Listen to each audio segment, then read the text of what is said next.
Welcome to WagerTalk TV. I am Kelly Stewart, joined by Preston Johnson at Sports Cheetah on Twitter and Marco D'Angelo at Marco in Vegas on Twitter. Make sure you guys are giving both of these fine gentlemen a follow. Let's talk about Super Bowl. All right, Preston, I'm going to go to you first. Who is your Super Bowl pick? It can be a sleeper, it can be a favorite. Tell me who you think has the best chance, or in your opinion, to win the Super Bowl. Sure, best chance is a little bit of a different question than the best chance, but considering the price that you're getting. So for me, kind of combining that, I think the Rams at plus 500 are probably the best Super Bowl bet. Plus 500 implies just the straight math that they're going to, if they win 1 out of 6 times, you break even. It's like 16.67%, and actually have a projection closer to 21%, which is a true line closer to plus 375. So if you can get plus 500, you think it should be plus 375, that's a pretty good edge. It's worth betting blind, right? And you actually look at it, they're a pretty big favorite this weekend. I think they're going to get the job done. Anything can happen. The Cowboys could absolutely win the game. If the Rams win, they've already played the Saints. They've already played them on the road. They were down 28, came back and tied it in the fourth quarter before losing at the end of the game. It was like tied at 42 or something. Yep.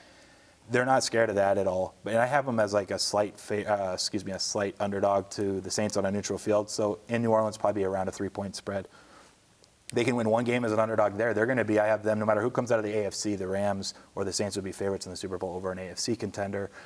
So for me, they're a favorite, a pretty big one this weekend. They get that done. All I have to do is win one game as an underdog, as a 3-point underdog, and then a favorite in the Super Bowl.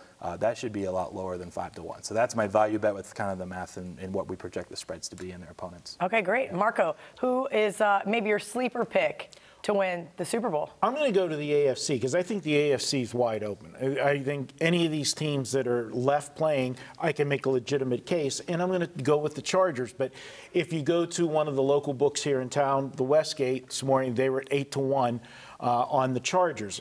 But don't do that. Don't go to the futures and do it. We had an earlier video where guys talked about doing the rollover, and I went ahead and projected it out of who they might play and what you would end up rolling it over. If you do the futures bet, you're going to wager $100. If you win the Super Bowl, you're getting $800. Okay, that's fine. It's nice. But I can double that for you, and that is by simply put that $100 on the Chargers money line this week. They're plus 175.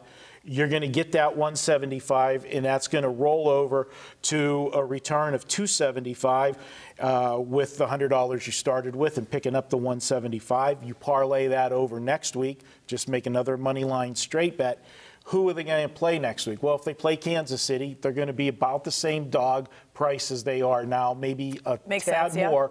Again, Kansas City might depending on how Kansas City plays this week. It looks at it. The only way is if they end up hosting, if Indianapolis wins, the Chargers would be actually hosting. That would change your money line parlay. But if they are playing the Chiefs, getting the same price, now you're going to have 275 is going to turn into 742 for you with what you started and what you win. You roll that over into the Super Bowl. And you're almost getting your 8-1. You're getting more than 8-1. You're going to come back. You're going to double that because you're going to be an underdog to anybody in the NFC except, or let's say if it's the Saints or the Rams, not the Eagles. They're going to be a price of probably about a 3-point dog.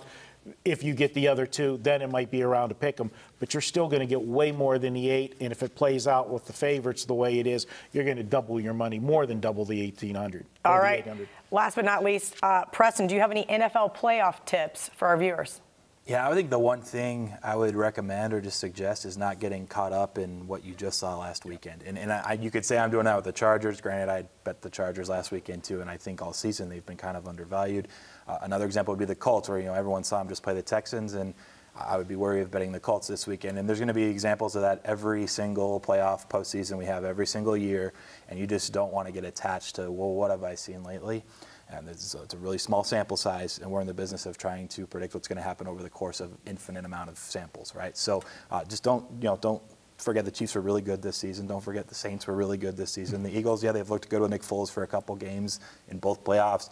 The Saints are still awesome. I just think you have to kind of sit back, and it's better maybe sometimes to wait, and you can have that opportunity to bet in-game live betting if you see things there rather than trying to guess beforehand in some cases what might pan out or work out. Absolutely. Marco, any playoff tips for our viewers? Yeah, going to build off what Preston said, the in-game, so often in these playoff games, and especially even when we get to the next one, when we get to the championship rounds, the championship AFC and NFC, games have a tendency a lot of times to start out slow.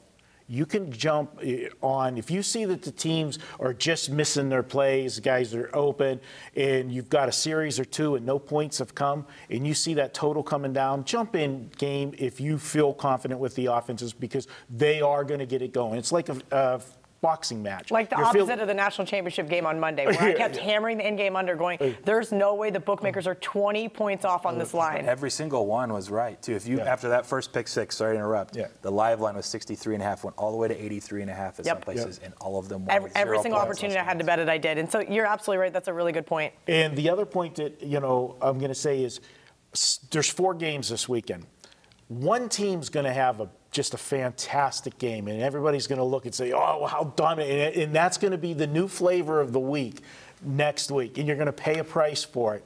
Don't get overexcited about one game. I've seen it so many. I remember years ago, I think it was Minnesota, they had that big blow. They just annihilated somebody. Then they had to go to New York for the next playoff game, you know, and everybody was, you know, they're going to, and I think Moss was still on that team, and they just they quit in the second half. They just over. Yeah, it was done. They didn't play the same type of game.